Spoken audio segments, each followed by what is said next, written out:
My name is Clarissa. I have some expertise, I would say, on buying a home for the first time. I worked for Wells Fargo for 2 years. I do own a home and an investment home also. So what we're gonna go over today is the misconceptions of first time buying a home.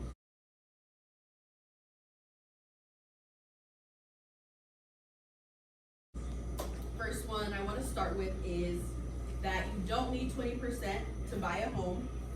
Okay, so take that out the door. You don't need 20%, right? Most companies will do something as little as 3% for first time home buyers. If it's your second home around, most likely to be about 5%. Okay, so that's something I want to go over like right off the bat. Second piece of it is a lot of people think, okay, 3%, I'm good. 3% and I'm good, that's all I need is the down payment. But that's not all, right? So if you own a home, you would know that it's not just the down payment, okay? So for example, if you're gonna buy a home, you wanna put in an offer for a home that you wanna buy, it's gonna be, say for example, $300,000, right? So when you're thinking 3% of 300,000 is $9,000 for the down payment. On top of the down payment, you're also looking at closing costs. So that's what a lot of people don't know. And there's a lot of things that closing costs can consist of, but it's pretty consistent across the board as far as like with banks, lenders, whoever you're gonna end up going through, credit union, whatever. It's pretty much all around the same things. So a lot of people don't know what that consists of. So I don't wanna go too deep into it because it's gonna be too much information, especially if you're kind of just starting off. But I did want to go over at least some things that does play, like those type of things that play into it.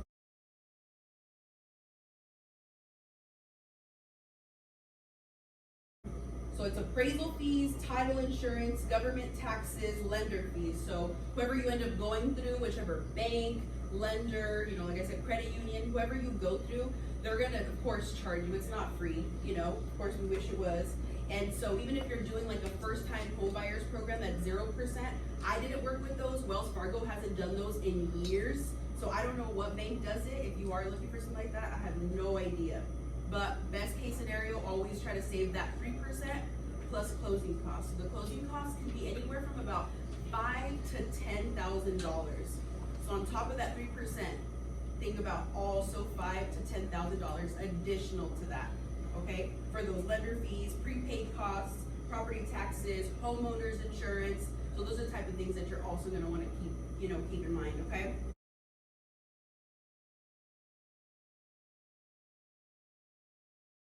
What type of things you need to go ahead and qualify and apply for a loan. Okay. So, of course, social security number for applying for the loan. 6 months worth of checking and savings account statements. So they're going to ask you for those right off the bat. They're gonna ask you, okay, start pulling those. So all I tell people is to at least have these things ready before you even go to apply, because you'll be a really good customer. They're gonna want to help you even more if you come prepared and you already come with a little bit more knowledge than the average first-time home buyer. Okay, and then evidence of any other assets you might have. So 401k, you got any other type of savings. If you're gonna get a gift of money, right? You're gonna get a gift of money. So that's how I did my investment home, is I got a gift of money from my dad. So he was like, basically he writes a letter saying, hey, I'm gonna let her have this money. It can't say borrow, it has to be have. She's gonna have this money. I'm giving it to her as a gift, okay? So it's just a letter of promise. And then when it comes to the actual transaction, they're gonna wanna make sure they see that like ACH go through, right? So that wire transfer, they're gonna wanna see that go through, okay? So, and then a list of all credit accounts and how much you owe each month. That's not something they'll really ask you for because they're gonna pull that credit anyways. They'll have access to that, you know what I mean? So you don't really have to provide that to them, but be ready in case they ask you, why is your balance so high? Why are you at already 90% of this credit card, already with 4 or 5 more credit cards, and the average person, be ready for those type of questions, because they're going to, in order to qualify, they're going to want to ask you if you are, those type of questions to see if you are responsible with your money. So be 100% ready with like a reason for each credit card, okay? And then lastly is copies of income from the last 2 years. So what they'll do is they're gonna want to see a consistency in the past 2 years, but it's not a 100% like you have to have the same job for 2 years. So depending on where you go through, different places are gonna be a little more lenient than others. You know what I mean? So Wells Fargo was like pretty much like if you didn't have 2 years, it was kind of like okay, goodbye. But sometimes like if you wrote like a letter and you kind of explained why you went through hardship, COVID, those type of things, there were more places are going to be a little more, lenient than others.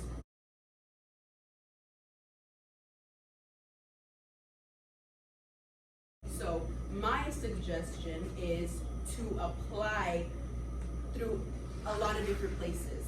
So you are allowed to apply to as many places as you want and get your credit pulled for up to 2 weeks, and it only count as one hard pull on your credit. So you can go and apply to Wells Fargo, credit union here, some, Mr. Cooper, Planet Home Lending, like all those type of things. So that's what I did. And of course, you're gonna wanna do that because you're gonna want to shop, is what they call shop for your best interest rate. You know what I mean? Right? Of course, you always want the lowest interest rate. So you'll want to apply to all these different places to see who's going to give you the best rate. So at the end of the day, that's what you're going to want, the lowest rate.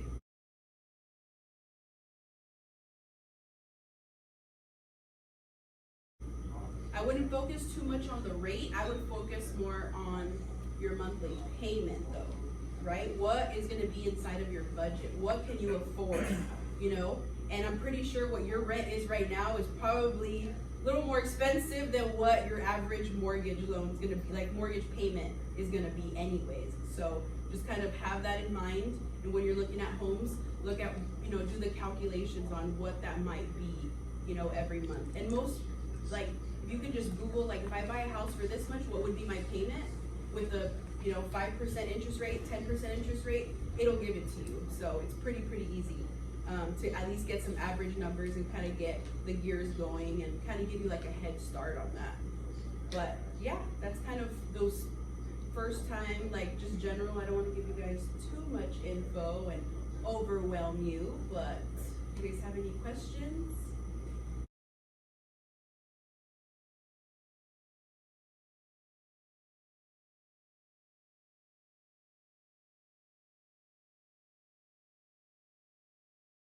So first thing we're doing right now is just pulling out our credit report. So if you have Credit Karma, if you have Identity IQ, bust it out.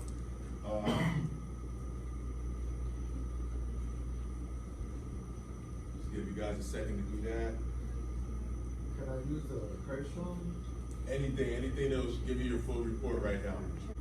So some people coming in here might have some stuff that they're trying to work on. Some people might have nothing.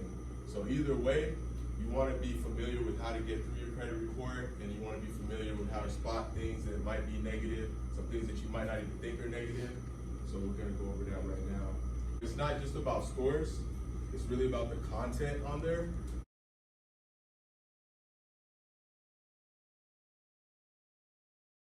First thing that you're going to see when you open up the credit report is your personal information. As far as addressing your personal information, a lot of people just skip right over this step and say, yeah, that's me, and then just go down the report. But you want to make sure that, first of all the names are spelled correctly, all right?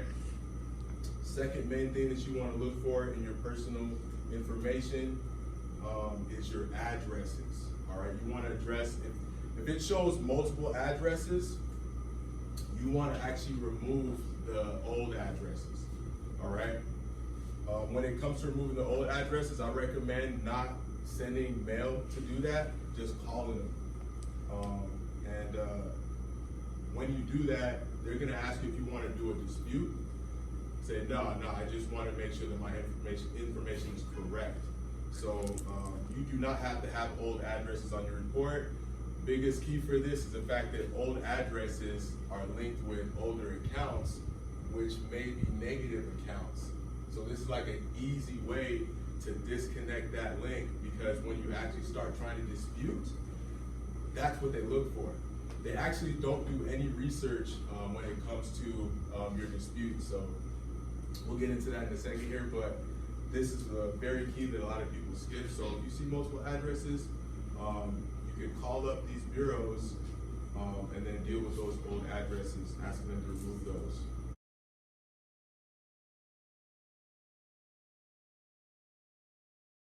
Next thing you're going to be able to see is your accounts.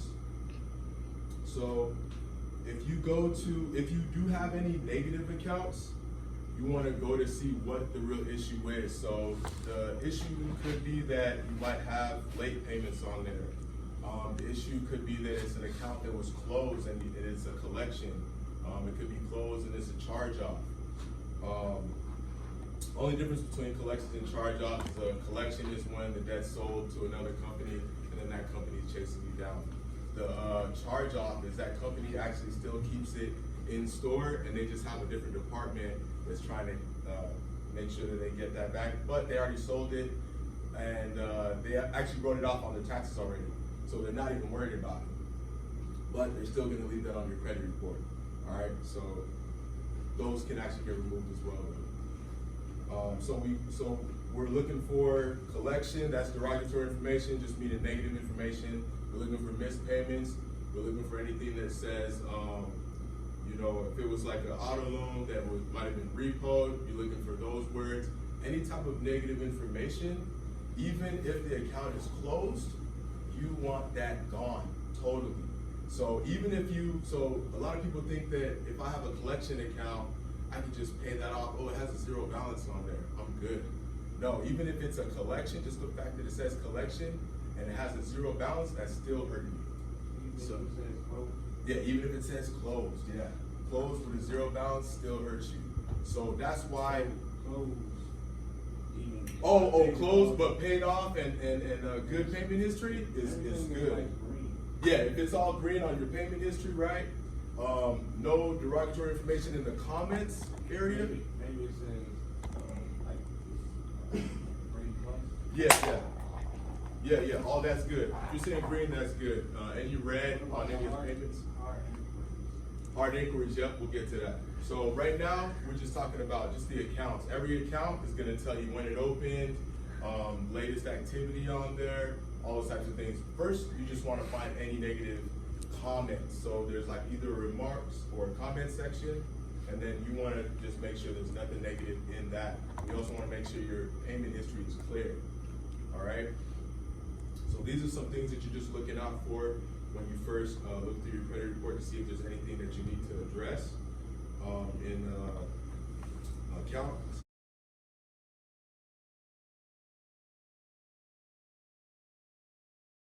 Then the other main section is going to be public records. This is where tax liens, judgments, bankruptcies would show up, any issue that actually went to the courts, and you want anything in this area gone.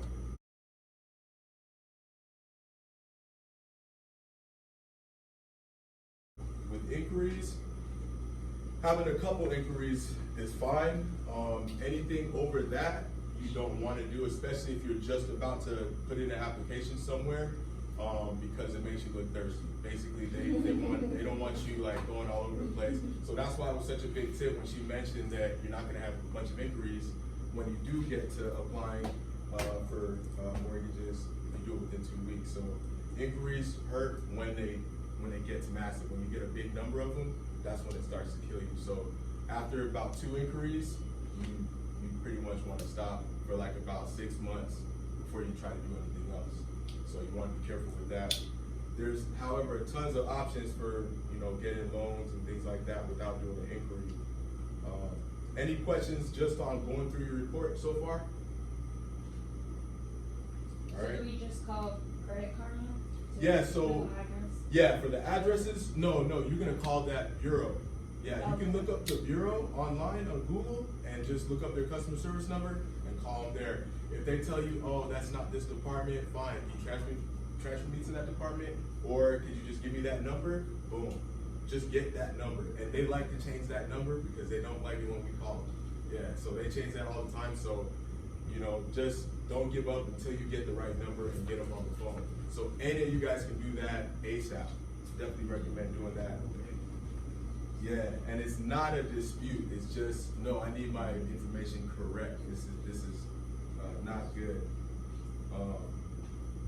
You could also, to add to it, you can file a report on ftc.gov, and if they ask you anything about that, you can say that, hey, I've already filed a report on ftc.gov and made a complaint that my personal information isn't correct, which will actually kind of help fuel them to hurry up and make a move on that.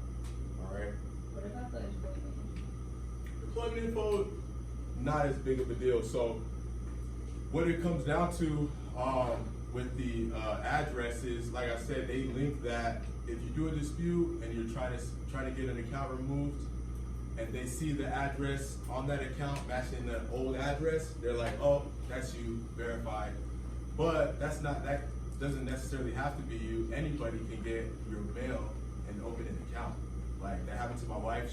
She had like a whole bunch of accounts open. She had people using her and starting getting new jobs. Yeah, so like just because it has one of my old accounts and that's the same as this address does not mean it's me. And in the court of law, that doesn't verify it to you either. But they try to pretend that that's verified. So when you dispute anything on your credit report, they either respond that they verified that the account is yours, and then usually people go, oh damn, like that's it. All right, I'm not gonna do nothing else, and that's what they're expecting you to do. But that's not enough. They need to show. They need to send you back a contract with your name, with your signature on there, showing that you signed up for that. The issue is a lot of these companies don't keep that information in their records, believe it or not. And most of the time, they're more worried about getting new customers than worried about your old account that's been there for like 10 years or whatever, you know, so you really don't have to worry about them even digging that up. Plus the credit bureaus are too lazy to even go through and dig that up. They're getting about 30,000 disputes a month, each bureau. So they don't have no time. This is all being done by artificial intelligence. So yeah, so that's actually to your advantage too. So first of all, as far as the credit report, any questions on that? Any other questions? All right.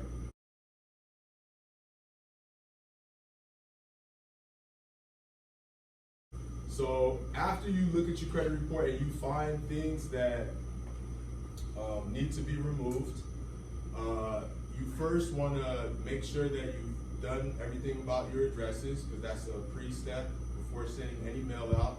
Are my addresses good? Also have them send you a new report showing that your old addresses are gone, just to verify that.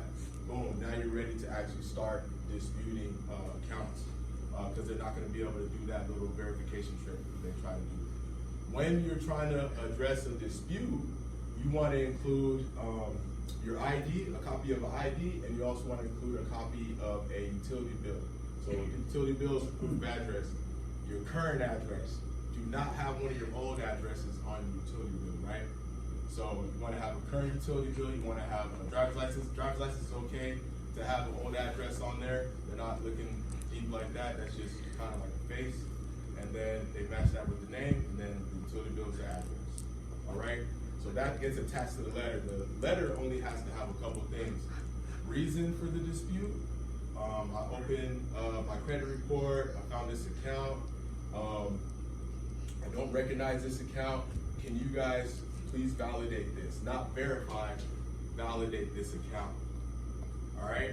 Validation is where they actually have to do a real investigation to do that. They gotta get a hard copy of that, like the signature, the contract that you opened with that company. So they actually have to do work for that, which they're not gonna do. They're just gonna keep coming back and saying it's verified. So the law is, if it can't be proved, it's gotta be removed. Another law is, that's easy to remember, is that it takes them, they have a time limit of 30 days to do this investigation when you hit them up. So also, if they don't get you anything back within 30 days, that's another violation. So all you're gonna be doing is you're gonna be keeping track of all these violations that they're doing. And you're just keeping that paper trail, building it up until finally, if nothing's happened up until the point of, let's say, you've contacted them multiple times over the course of, let's say, like 3 months, then you can actually start getting legal counsel and going after them in court. So that's how you actually deal with the accounts on your report. That's how you deal with the old addresses. So that's what we call credit repair, all right? So that's trying to fix your credit, as people say.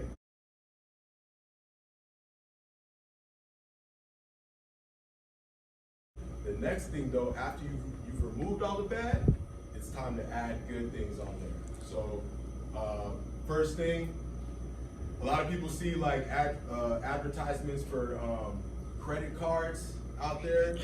You don't want to just go ham on the credit cards right away. As Clarissa was saying, if you are seen with a whole bunch of credit cards, especially coming into like a mortgage, they're like, that's a red flag. Like, what's that all about, you know?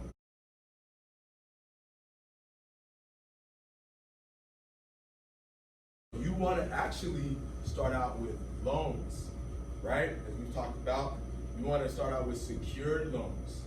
Secured loans are great because a loan is actually stronger than a credit card. Some people don't realize, as far as on your report, a loan is more heavyweight. You gotta have both on your credit report, but loans are actually more heavy. And to get a loan without having to get an inquiry, you sign up for secured loans.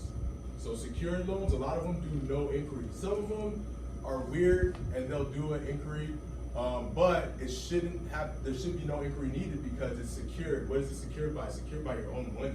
You can go in there, deposit $200, and they give you a loan for $200. Same amount you deposited, right? So it's secured. Any normal credit card is called an unsecured credit card. So I don't know if you guys have heard those terms ever used, talking about whether you're backing it by your own money or not, or some other type of collateral, all right? So you want to open a loan though, because another aspect of it, like I said, after you deposit that money, they're giving you a loan for that same amount. That means you could take that money and go do another one with another bank, then go do another one with another bank. Yeah, it's cold. So I like to do it with at least 3 banks. You feel me? Yeah, so I like to do this dance with like at least 3 banks within a span of like, let's say 3 months, and you can build like 9 new payments on your credit report and have them all paid off, because it's all the same money that you're not planning on spending, and you just bounce that around and get all your rent back. Take the same money you took from that loan, boom, deposit on that one, then they give you that money back, take that to another bank, deposit on that, get that money back, go to the first bank, pay that off, go to the second one, pay that off, and then you just build up payment history. You're showing that you're good at paying loans off. You paid off 3 loans, you know, so yeah, do that. If you guys need a second to write that down, go ahead, because that's a hitter right there. Oh, that's his One number for right another now. account, and it all goes back, just like that. Yeah, merry-go-round. Yep. So that right there is a quick way. Go ahead. I don't know, I'm just saying you're recycling money. Yeah, just recycle it, and it's the same money. You can do that with 500, 200, 1,000, whatever you want to do. But you know, they allow you to do that. So these banks allow you to do secured loans, and this is for the purpose of building credit. They know that you're trying to build credit to do that, so definitely utilize that.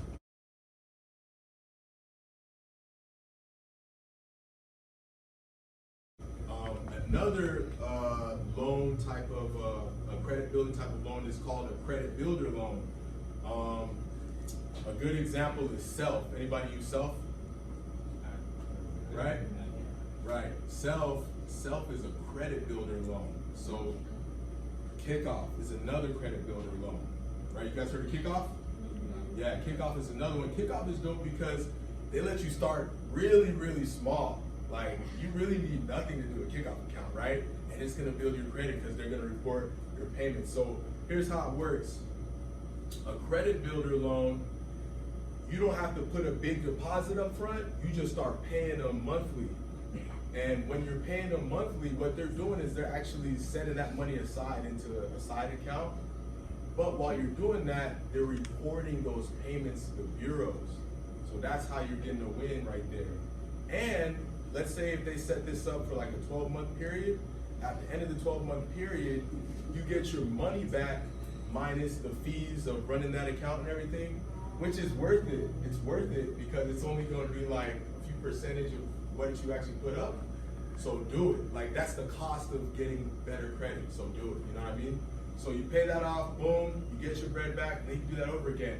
Now with Self, at some point, I think it's within like 3 months now, because they changed it, they turned that into a secured credit card, right? Yeah, so what they'll say is, let's say if it's like a $500 Self account that you have, and you've already paid like $300 into it, they'll be like, hey, would you like to open up a secured credit card with that $300 that you already put in? Yes. Boom, that gets transferred to a secured credit card, right? If you wanted to go that route. Now, like I said, loans are heavier than credit cards. So just keep it as a loan and just keep, like, it'll still stay a loan, but they'll just split it into 2 products. Just let the loan keep going, keep building that.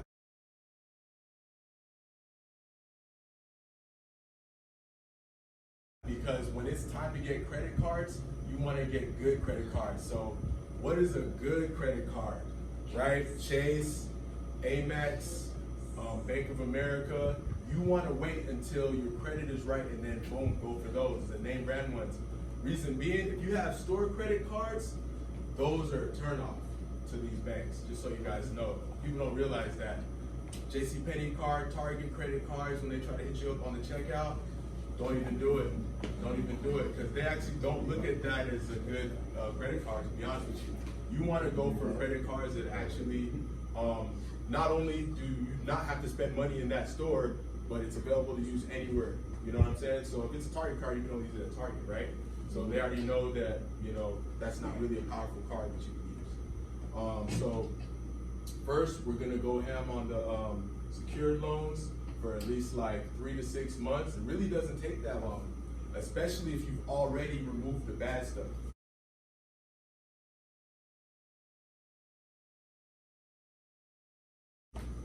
So just to give you guys a time frame, I had a young kid come up to me that was like a cousin of like a client that I worked for. They're like, hey, can you help out my cousin? And he was like 19, 20. So in that position, no credit. It was literally saying 0. One of them said question mark, like, you know what I'm saying? They had nothing. Now, I was like, look, I was like, what are you trying to do? He's like, man, I just want to get he wanted to get a Challenger. I was like, really? I was like, you want to get like, you want to invest in a house and then just rent that out? He was like, bro, you can be on right now. He was like, man, I just want a Challenger. I was like, all right, cool. So I was like, if you really want a Challenger, you need to do these exact steps. So I had him do a secured loan, right? So he did a couple secured loans, and then I was like, how fast you trying to get this? He's like, bro, man, if I get this in like the next 90 days, that'd be amazing. So we did it in 40 days. It went from 0, question mark, all that, to 740, 740, 740. And the reason is because these secured loans, he didn't have no credit cards yet, right? So that's how heavy these are. You don't even need a credit card yet. So he did a couple secured loans. I had him do one with Self. I had him do another one with Credit Strong. That's another good company for secured loans. And then I had him also do one more thing that I didn't mention yet.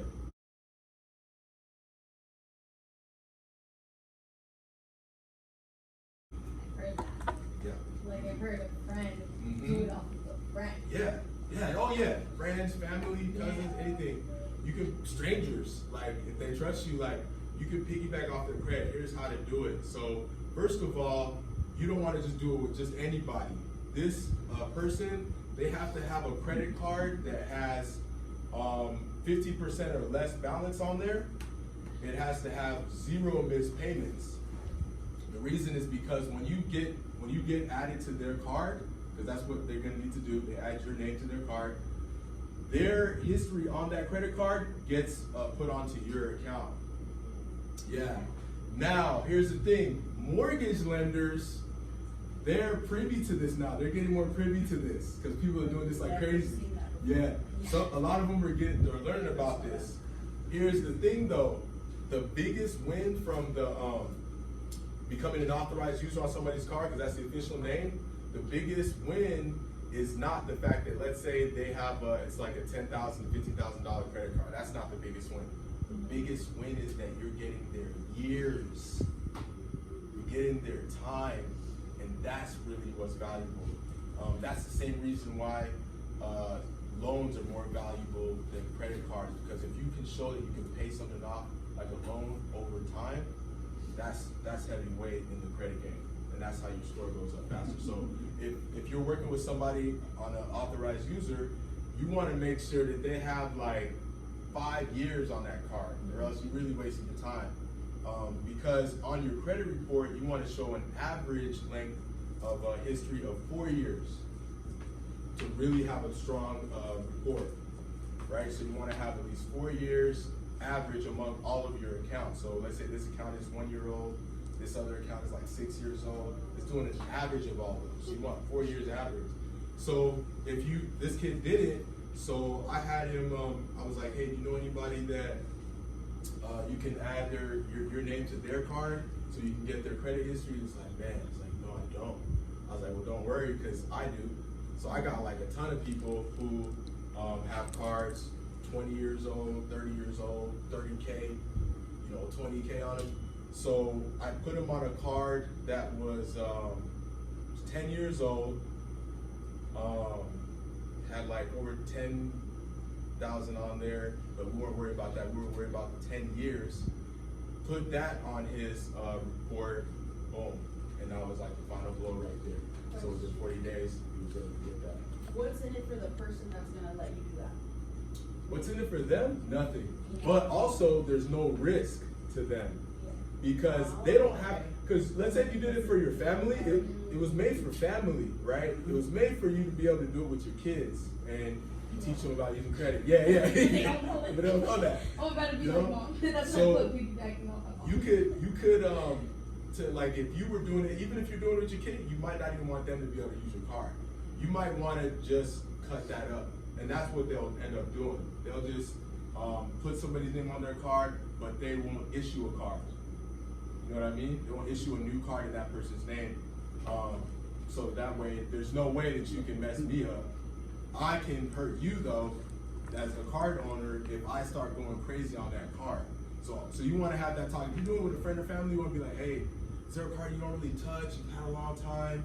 It's got a really low balance on it. It never had missed payments. If they say yes, could you add me to that card? I'm trying to build my credit up. I want to get a car loan, business loan. I want to do such and such.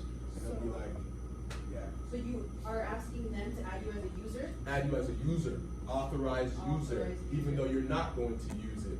But it's called an authorized user, so that you could use their card if they were to give you a copy of that card. But it's in their power because it's on their name. The card actually would go to them anyway. Yeah. So it's just for building credit with the quickness.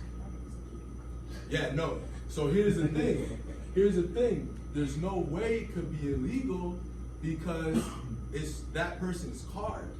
It's their card. They can do whatever they want with it. They're gonna be at risk anyway if they were to give you a copy of the card, right? But if they're smart and they go, no, you're just I'll add your name. This is gonna go to your report, but don't worry, I'm not giving you my card, and then we're all good. Everybody's safe. It's a win-win. They're not really gonna get any like benefits off of it, but they're just helping you. Now with the people that I connect other people with, the benefit for them is if it's a 10-year card, I give them 1,000. If it's a 5-year card, I give them 500. If it's like 15 years and above, I give them 1,500. And the person can only stay on their card for 60 days. So I'm like, I'm not gonna be adding a whole bunch of people to your card. It's just gonna be for a couple months during the period that they need that history to show up while they're doing that application. Yeah. So that's how. So really, really powerful. Really powerful, really fast. It happens literally like right after you sign up on their credit card. So you do that, and like I said, with this kid, this is like the fastest we've ever been able to help somebody like go from 0 to 100, and it was 40 days. So in a Challenger within that time. Yeah. Could have got a crib, silver. Could have got a crib. I was like, you still crazy.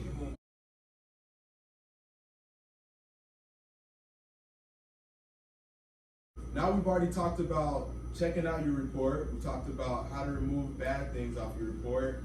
We talked about how to build and different ways to add good, positive history to it. What do you want to end up with though? So your report, you want to end up with at least 10 accounts. So you guys can write this down. You want to have a minimum of 10 accounts because we don't really worry too much about score. We're worried about the content on the report because that produces a score, right? So I want 10 accounts. I want 4 years average. I want 2 inquiries or less, and I want 0 derogatory information, none. I don't want nothing bad said about me. So 10 accounts, 4 years, 2 inquiries or less, 0 derogatory, 100% payment history, 0 late payments, so 100% payment history. That right there is a fire credit report. Can we get that one? Yeah. 10 accounts, 4 years, 2 inquiries or less, 0 derogatory comments, information, 100% payment history. So 0 late payments, not 98%, not 97%, 100%. Is a powerful report right there. So that's what your goal is. That's what you're doing all this for. When you get to that point, you're like, all right, cool, I'm ready. You can go pretty much anywhere.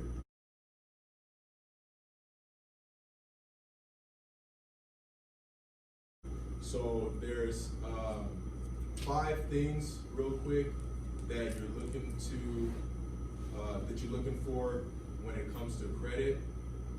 The number 1 thing is payment history, because that's 35% of your score. Second thing is your utilization on your credit cards. How much of that are you using? That's 30% of your score.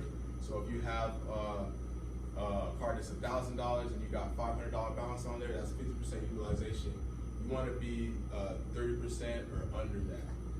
And Credit Karma Even tells better, you that, right? and it'll tell you that. Yeah, Credit Karma is dope because it's telling you all these things I'm talking about. It's actually making sure that you're within those, right? It'll be red on the things that you need to fix, and it'll be green on things that you're within these numbers I'm talking about.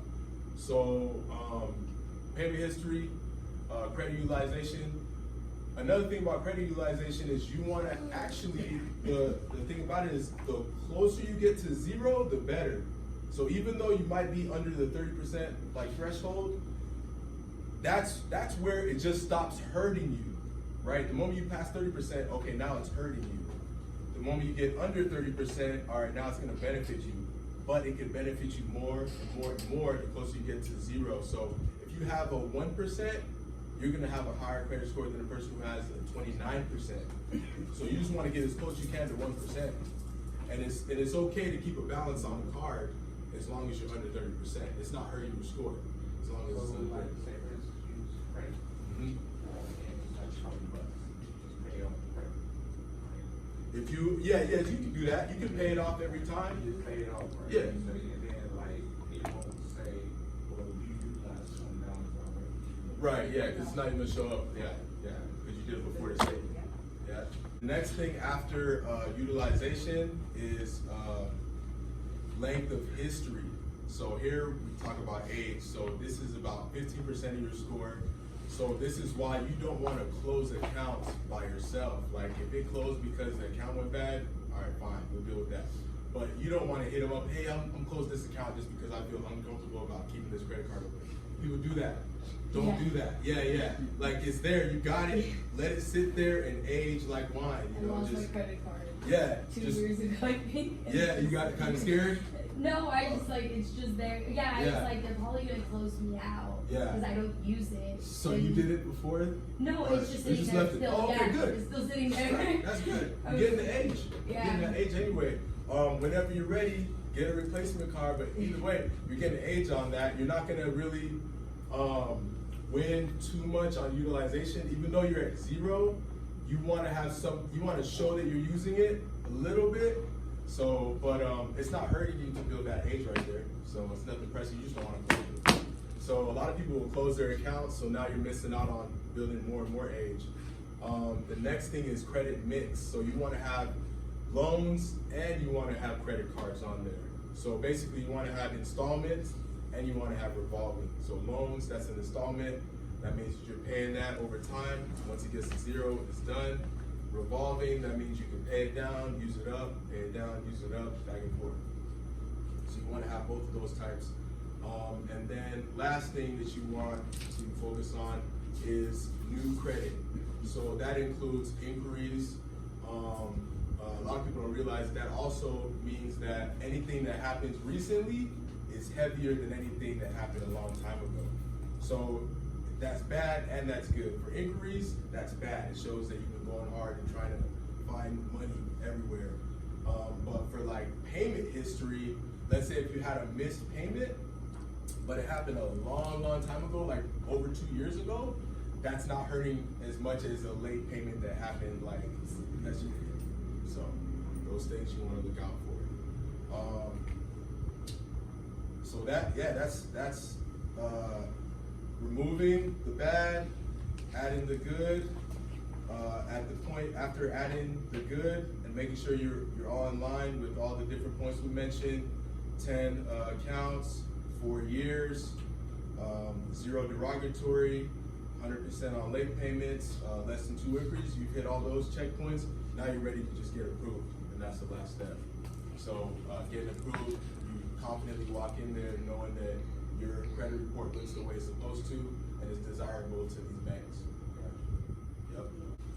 That's a wrap. Unless you guys have anything else that you wanted to know about, anything you were curious about as far as credit. Oh, we're gonna get into business. All right, if you're not interested in the business side, you guys are good. If you are interested in knowing a little bit about the business side, stay. So I'm gonna head up then. yeah, you're good. You're good. Thank you so much. I was able to stay. Yeah, I appreciate you. Man, really, hey, y'all give Clarissa a hand, man.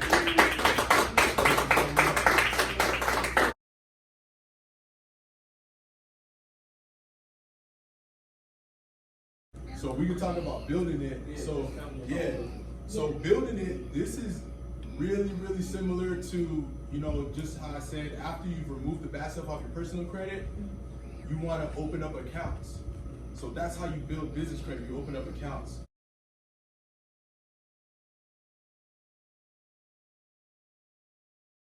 But the only thing is before you open up accounts for business credit, there's certain things you want to do prior to that. So that includes, of course, LLC, right?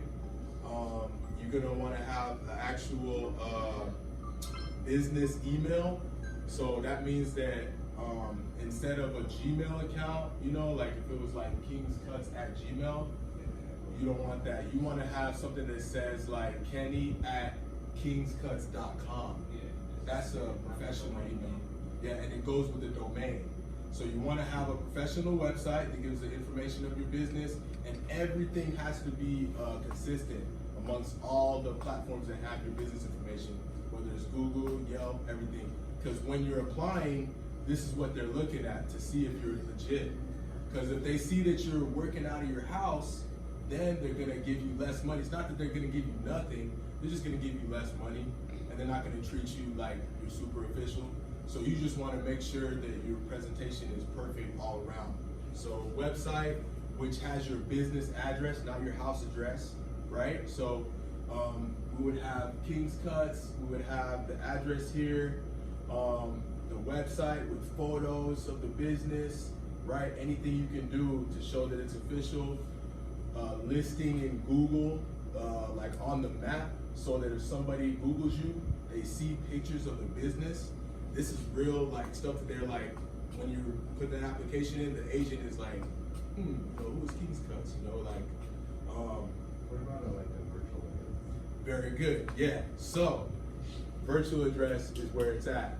Virtual address is where it's at. If you don't want to, let's say if you're a business that doesn't need to have an actual office space, just do a virtual address. It just depends on which one you use. You just want to make sure it's not with a PO box.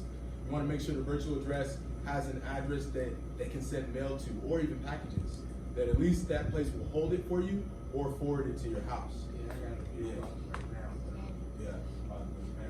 that part of it, and then it be something totally different. So Yeah. I'm doing the PO box. Yeah. It'd be a virtual. Yeah, a lot of people start with a PO box until they find out that it's actually not going to help their business credit. That is, obviously you can receive mail in the PO box, but if you're trying to make your business look official, you want to have an actual virtual address. So that's a good one. So address, phone number, business phone number, where if it's called, it's like, hey, this is King's Cutz, how can we help you? Or leave a message, you know what I'm saying? Like, all of that. They got one now where you call, but it'll come straight to you. Yeah. So it's almost like doing a virtual address. So, like, right? it'll be somebody else on the Phone. side saying like Google. Mhm. It'll Yeah. go right to your Google phone, and then you can leave a message, whatever, and then it comes to you. Yeah. So you want to do that. You don't want your personal line to be listed. Yeah. So it's just like having a virtual address. Many ways to have like a virtual phone number. So, but it's a business phone number, and that's what you have on your flyers, your business cards, website, all of that to make it look legit. Now, just up to this point, you haven't applied for anything yet. You're just doing the pregame to make sure your business looks official. And this right here could take like just 7 days to do all this stuff. Especially if you're just doing a virtual address, easy, you know? So you get all this going, and then you start applying for accounts.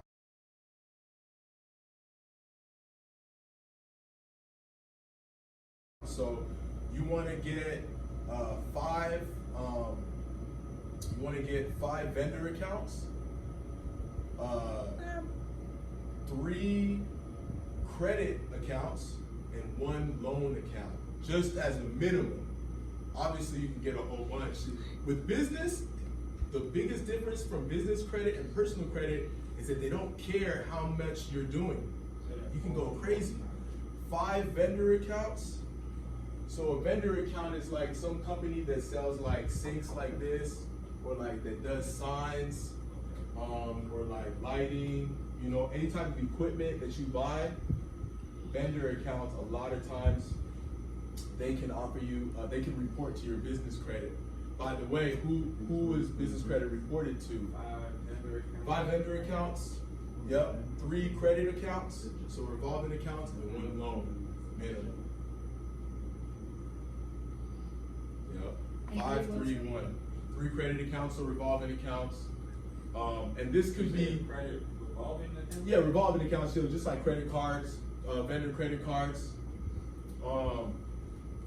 So like the vendor accounts, those are, like I said, things that like sell equipment business to business. These are B2B companies. They don't mess with consumers. So they'll know what you're talking about. A lot of them already know, oh, okay, you know, you just opened a new business and you need like 1,000 Supreme barber, you know, chair, you know, coverage, whatever. So I did body sculpting. Yeah. Like bags, like I do gel. I Mhm. consistently use some gel. Mhm. Last one. Yeah. Yes, and You want to ask them though. The last one is a loan. You want to at least 1 business loan. So you want to ask these vendors, because they're not all reporting. yeah. So you want to ask them, hey, do you guys report to any of the business credit reporting agencies, Dun & Bradstreet, Equifax Commercial, Experian Commercial? Do you guys put this information, like all this history that I'm paying you guys, you know, are you guys doing that? And let them tell you. So if they're not, I mean, it's whatever, but you just want to find out. Another thing is like, an easy one is like AT&T, Verizon on a business number. That's a good one to do. Plus, they hook it up. Does T-Mobile? I think T-Mobile has a business side. I use AT&T for my business, and they hook it up with like everything, iPads, phones, like yeah, and they just give it to you.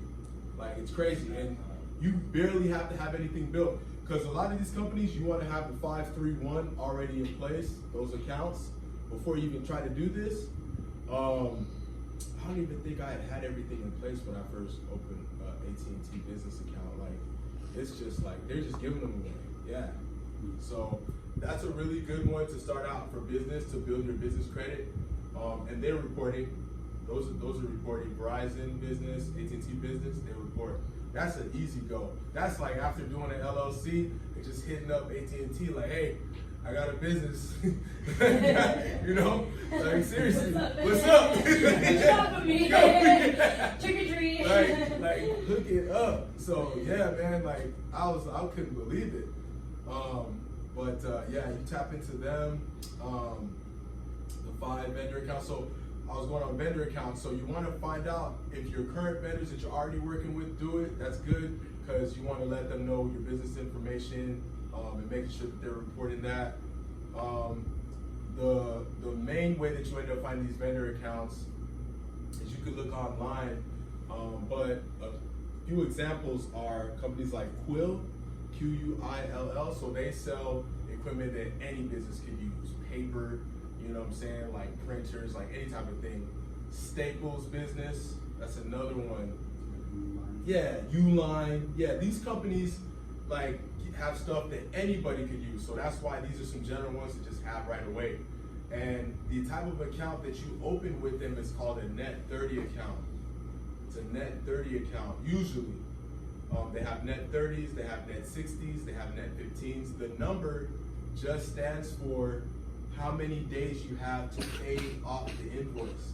So if you order some, you know, creams or any type of lotions, let's say a whole batch of them, you say, hey, I'm gonna pay by invoice. They're like, okay, they know exactly what you're talking about.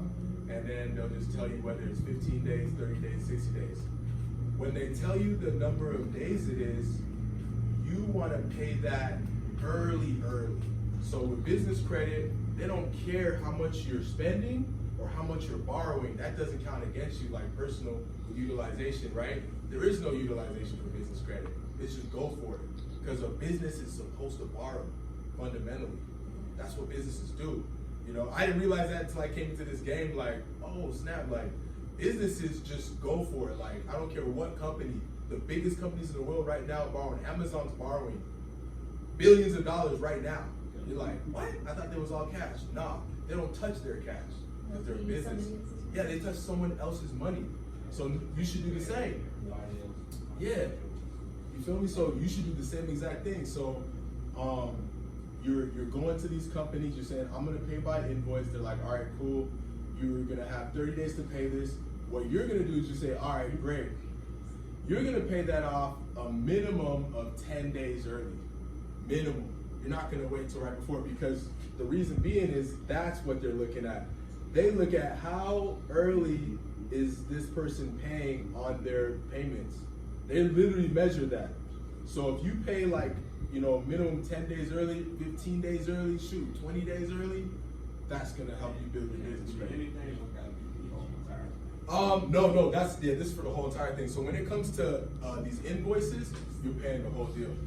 So you want to start small, especially if you're just doing it to make sure you're building. You want to just start small, or if it's like something, if it's like a store that you don't really need their supplies from, but you just want to make sure you have multiple stores. Like I said, you need to have at least 5. And you know, let's say one of the 5, it's like, I don't really buy stuff like that from these people that much. You know, it's like, you know, I don't know, toilet paper or something like, or something that your business doesn't use that much. Just sell it, flip it. But you want to just spend, at least like $100 with each of these vendors. So, and then you just pay it off within the time frame, but much faster than they're expecting, because they're gonna measure that. So you do that with 5 accounts, 5 vendor accounts, and these are net 30s. Usually net 30s. If they give you more time, fine. You're still gonna pay it hella early. Next, after you've gotten those 5, and you, like I said, you want to use 5 different companies. The reason being is because you want these different companies to report to the different bureaus, because one might report only to like Dun & Bradstreet. By the way, here's the bureaus that do business credit. So you got Dun & Bradstreet, D&B. You got Experian Business. And then you also got Equifax business. So you want to make sure that all three of these are getting hit. That's why you need to diversify on your vendors. You can ask the vendors too, like, hey, who you guys reporting to? You know, who you reporting to? That way you can make sure, all right, bet I got it all covered. I don't like to name too many vendors because some of them stop reporting, some of them, and then there's new ones that are starting to report. So that one's an easy one to just Google. Also, you can just ask the vendors you currently use, like, hey, do you guys report to any of the business credit bureaus? So get the 5 vendors.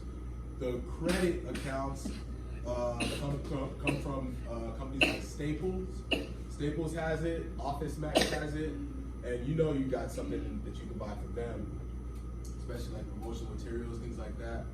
I know we were talking about like marketing, Yeah, flyers. Staples and Office Max, and it's like nothing up front. Get your flyers and everything. I haven't checked with Vistaprint though. That would be good. Check with Vistaprint. They might that's do a where vendor account because they cheap. can really go crazy. Yeah, there's also like the cheapest out of Yeah. everybody else. Because Stick- I recently just started like I Yeah. do flyers, so I recently started Mhm. looking into it. Yep. And these different like the cheapest to go with. Yeah, they're the best But- as far as price. And I would just check if they're a vendor, if they report that though. Staples also does like flyers and all that. It's a little more expensive, but you get it covered under credit though. So, and then so after you get 3 credit revolving accounts, you want to get at least 1 business loan after that. So the reason it's the 531 and then also that the pregame stuff where you're getting the address and all that stuff. I didn't mention you're doing all this without ever touching your social security number. You're doing all this without ever doing an inquiry. You know? Yeah, I didn't mention that. That's another big thing. He's Yeah. like, how'd you do that? Yeah, I know. That's like, yeah. The only thing you're using on this is your cash. So you need to invest it into your business. That's it, you know? And you're investing this and it's gonna come back like crazy. Like, it's crazy. So this is all without touching your person. That's like the biggest win. And you can go crazy. So yeah, business credit. So you do all that, and these accounts that you're building with, these are gonna be like these are actually stores and vendors. The vendors are like, you know, business to business. The stores are also business to business. Usually they sell to consumers too, like Staples and Office Max when you get credit cards from them. But you wanna make sure that you just stick with these stores. Like, I haven't included any name brand business credit cards, because right, Amex, Bank of America, all of them, they do business credit cards. You don't want to approach them until you've done the 531 and then also done everything on the front end with the business address, website, business email, business phone number, listed everywhere, photos everywhere type thing, so that they can find you really easily and you don't look ambiguous to them and they're like, all right, we can give them money to have a little business. Everything they said is matching everywhere. So, and it's consistent. So you do all this before you even get into trying to go after Chase Business credit card type of thing. Cool? Right. Man, yeah. So the dope thing, I can't even forgot to mention that. Yeah, this is without using your social. So man, as long as you take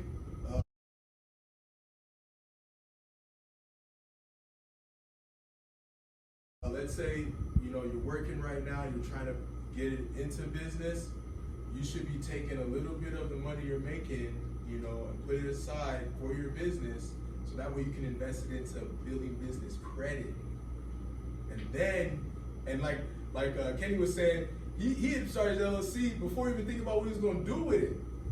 A lot of people don't even think like that. That's the way to do it though. You don't have to know what your business is gonna be. You know, you could just call it your last name, LLC, boom, and then get into it.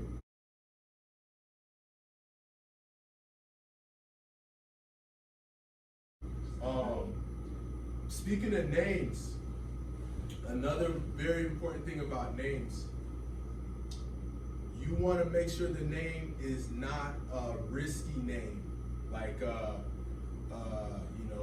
King Financial Company. That's risky. King Real Estate. That's risky. There's certain names of businesses that are completely risky. If you say consulting, that is the most unrisky name on earth. Whatever you're doing, just put consulting. You'll be good. Yeah, for real. Purple consulting, red consulting, like, and then you'll be able to, that's another thing that they're looking at, like, oh, you fix credit, huh? Yeah. So that's why it's Cotton Tree Strong. A lot of these credit or repair companies are putting like, oh, such and such credit. Nah, bro. Nah, don't do that. Don't even, like, it doesn't even matter what you're doing. Don't even put what your company does in the name. Because now you just put yourself in a box, and now they're gonna try to gauge you. Huh? So, well, that's just as far as the type of the type of model that you have your business for tax purposes. But as far as the name itself, like, people like to leave the LLC or Inc. in the name. I think mine's not Inc. I think it's LLC. Yeah, okay, it's probably an LLC. But as far as the actual name, you want to have that not to be risky at all. Don't even put what your company does. Don't even put what your company does in there, you know? Keep it real vague. That way you can just go crazy on the loans. Yeah, you just want to be vague on that. So I'm glad you mentioned name. I don't know who mentioned name. Yeah, don't talk about what you do in your name. And you could, yeah, it could be an enterprise and you own multiple businesses under that. Another thing is you can have a business that owns other businesses, like, yeah, it gets pretty intense. Yep. All right, any other questions, everybody? Good? All right, cool. Hey, that's it. I appreciate everybody. Definitely grab, if you don't have my number already, I gotta get you my number. All you guys have my number, so. But hit me up if you guys have any questions moving forward as you're doing it. Or if you wanna hire me, that's cool too. I'll do it for you. But this is like a way that I just wanna offer you guys so you can, cook your own meal, you know what I'm saying? Without having to go to Chef Ty. So it's just free, you can knock it out. All right? Appreciate y'all. Thank you. Yes, sir. Be safe.